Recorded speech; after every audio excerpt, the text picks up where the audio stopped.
Okay, so let's get into the review. This is episode 20 of season 5. I think that's what it is. I'll put that in the title and correct it if I have to. So, we start off from where we left off last week, and that's where Catherine was burning down the house after Veronica told her that was what she needed to do. So Jim and David arrive, and Jim's like, "What are you doing? Why are you burning down the house?" And so Catherine's like, "I was hoping you were in it." But then Veronica details, okay, so we needed to get rid of the evidence.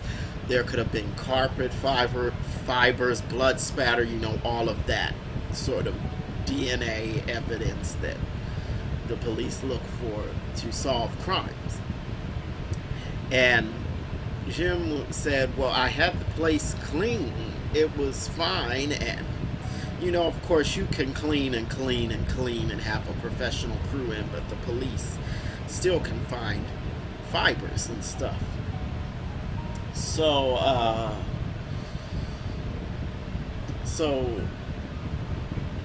Veronica, she has to start up because David doesn't want to talk to her. He's like, well, whatever I have to say to her, I'm going to say it in divorce court. And she starts saying, ooh, getting all bold. I like that. And then she brings up Benny again, and she just keeps doing that. She was mad at David being with Erica, yet she likes to rub Benny in his face. So, Veronica makes no sense.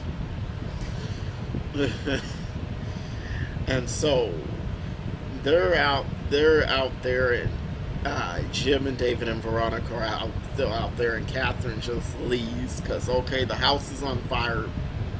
It's the process is underway, so I guess she didn't feel the need to stick around. And so we get back to the hotel, and Charles is angry at Landon for calling the police on Candace, and Charles basically admits that he was a street level criminal or something like it. Yeah, so he has some. He's sketchy. His past is sketchy. So basically he tells Landon, help Candace, help her. He did threaten him, really. Help her, and yeah. And okay, and how is Landon supposed to help Candace? I don't know, but that's what he told him to do. So now we see Candace. She goes to the motel room where her son was shot, and she breaks down, and that's basically all that scene was her, just breaking down. And okay, and so now we get to Landon and Jeffrey, and Landon is asking, who was that guy in your hotel room? And Jeffrey's like, just a friend. And Landon says, okay, is he stalking you? Because just showing up places, that sounds like stalking. And Jeffrey doesn't want to call it that. And anyway, so Veronica arrives, and she starts making all her ridiculous comments. She's talking to Landon about, do you need to fix your, she says to him, do you need to fix your lipstick? And he says it's not as bad as your foundation. And so she didn't really like that, and she tells Jeffrey she's getting sick of him being around these girls.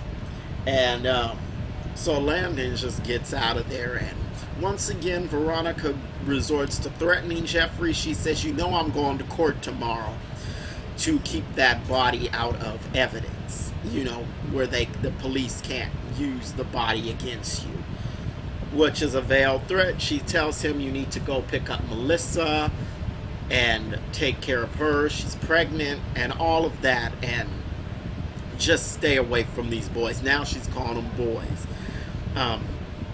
Landon has walked away, so she's saying boys. So I guess her smart comments lose the sting once she doesn't have the actual target there. Anyway, let's move on to Wyatt. So we see the police station. Let me just adjust this a little bit. We see the police station earlier, and Justin has asked his superior, well, can I go with you? I passed the detective's exam, the written and the oral portion, and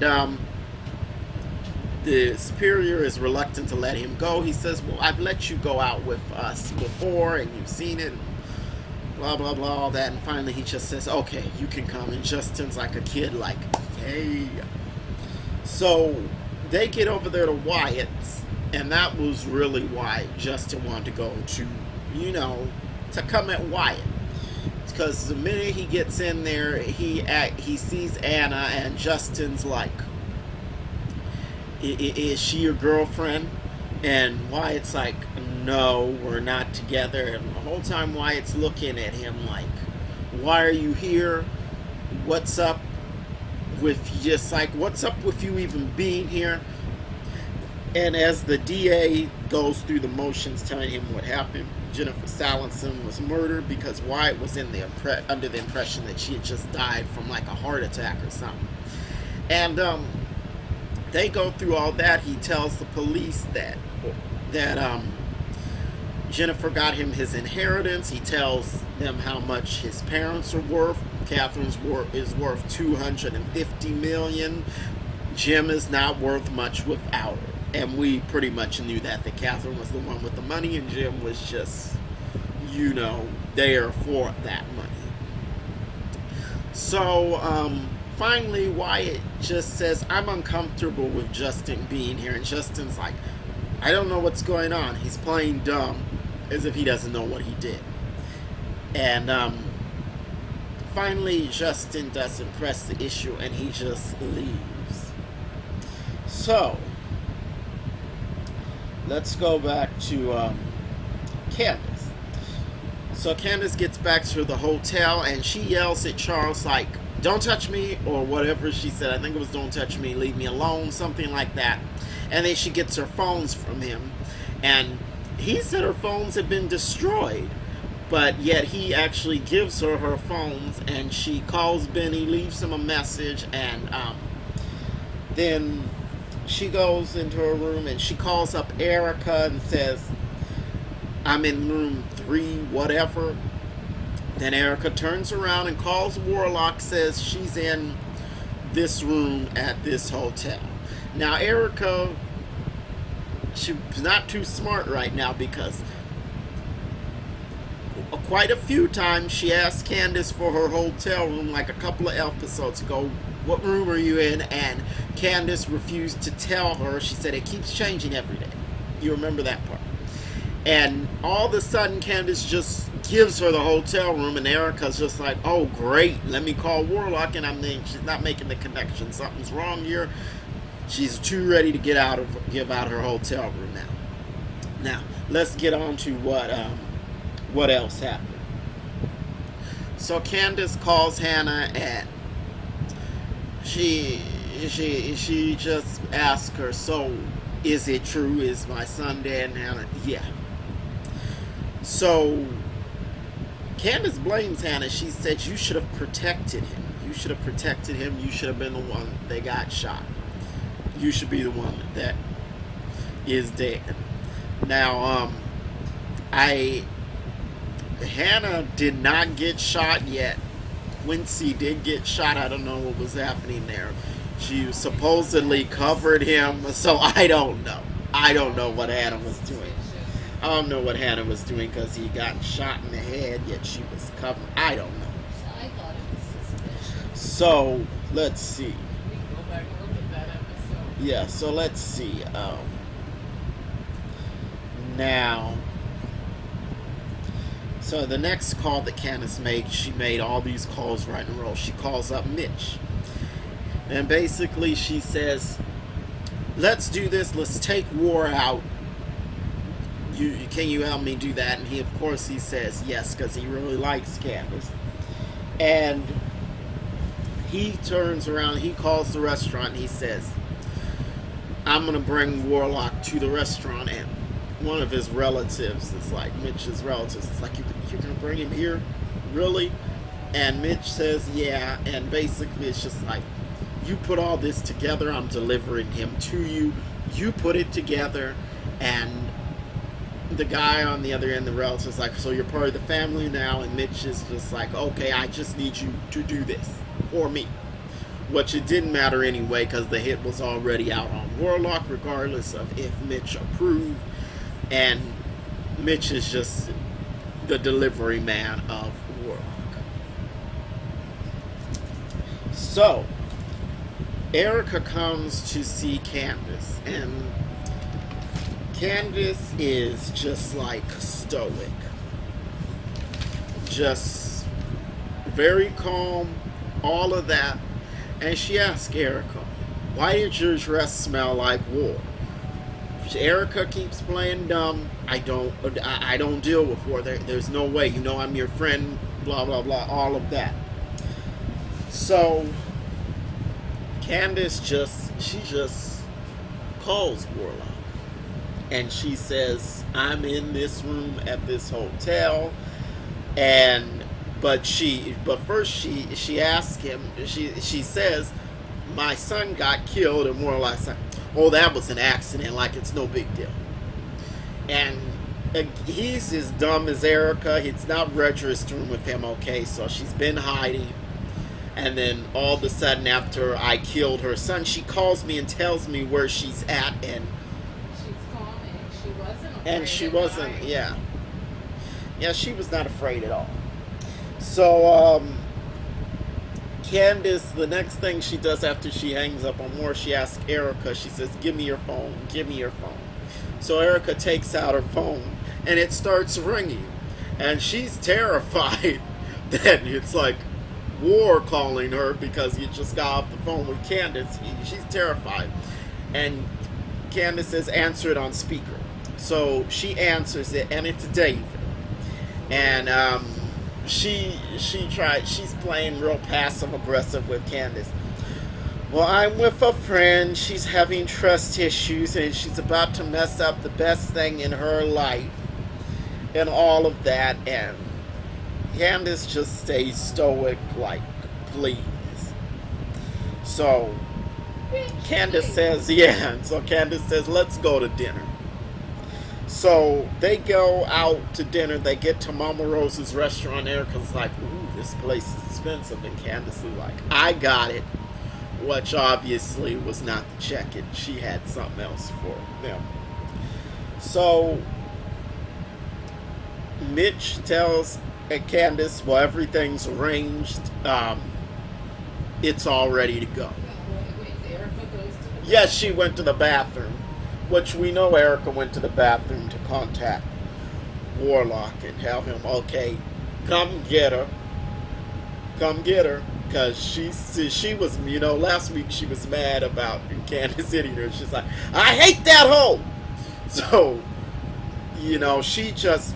Erica just thought that Warlock was going to come in there and set it off and take out Candace. But anyway, so then we see that Benny is released from the jail, and he's just released. No explanation, none of that. So he calls Hannah, and she says she's going to go pick him up. And then we see Charles's speech. It was kind of out of place, but I guess it was just sort of a device so they could create a montage of like Hannah watching the speech, and then the restaurant getting shot up. So Warlock, he comes into the restaurant, and he sits down next to Erica. And then his men come in the door just ready to, and he brought all these men to kill Candace. But on the other side of the restaurant, the Malones are ready to kill him. Yeah, it's diners. And so a big old shootout occurs, and you can't really see what's going on, what's happening. The only person you really see gets out of the way is Erica, because she just like gets up under the table. She got up under the table. She got up under the table, and so you don't see what happened to anybody else until the dust settles. And so Mitch had been shielding Candace, and then and then we okay, and so after the dust settles, War is on the floor dead because he signed his own death warrant when he killed Candace's child, and he walked right into the trap. So no more War. Don't have to worry about him. And so Erica is still under the table, and Candace is gonna have to deal with her somehow. In the preview, I guess she didn't.